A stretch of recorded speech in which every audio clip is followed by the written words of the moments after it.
என் பொண்ணு கூட நான் இருக்கணும். அதுக்காக இந்த உலகத்தையே எதுக்க சொன்னாலும் எதிர்த்து நின்று ஜெயிப்பேன். இனிமே கண்ணை மூடிட்டு கடலை எண்ணெய் வாங்கலாம். ஏன்னா மந்த்ரா கடலை எண்ணெய் இதயத்தின் தயாரிப்பு. வறுக்க பொரிக்க ஏன் எல்லா சமையலுக்கும் மந்த்ரா தான். மந்த்ரா கடலை எண்ணெய், அபார ருசி, ஆரோக்கியமான உடல் நலம். உதயநிதியின் நெருங்கிய தோழனும் அமைச்சருமான மகேஷ் பொறுப்பில் விடப்பட்ட 3 தொகுதியிலும் கடும் போட்டி நிலவுகிறது. நேரடியாக விஜயே களமாடுவதால் வெடவெடத்து நிற்கிறாராம் மந்திரியார். திருச்சி தெற்கு மாவட்ட திமுக செயலாளராக இருப்பவர் அமைச்சர் மகேஷ். திருச்சி கிழக்கு, திருவெரும்பூர், மணப்பாறை ஆகிய 3 தொகுதிகள் இவரது பொறுப்பில் உள்ளன. திருச்சி கிழக்கில் திமுக சார்பில் சிட்டிங் எம்எல்ஏ இனிகோ இருதயராஜ் போட்டியிடுகிறார். இந்த தொகுதியில்தான் தாவேக தலைவர் விஜயும் நேரடியாக களம் இறங்குகிறார்.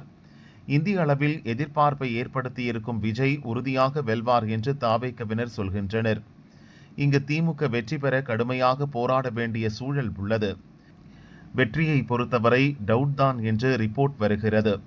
திருவெரும்பூர் தொகுதியை பொறுத்தவரை மீண்டும் அமைச்சர் மகேஷ் களம் இறங்கியுள்ளார்.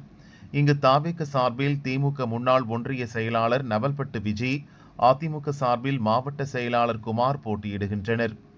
நவல்பட்டு விஜிதான் வேட்பாளர் என்று அறிவிக்கும் முன்பு வரை மகேஷ் வெற்றி உறுதி என்ற தோற்றம் நிலவியது. ஆனால் இப்போது எல்லாம் தலைகீழாகிவிட்டது. விஜி களமிறங்குவதால் மகேஷ் வெற்றியே கேள்விக்குறிதான் என்கின்றனர். அடுத்தது மணப்பாறை தொகுதி.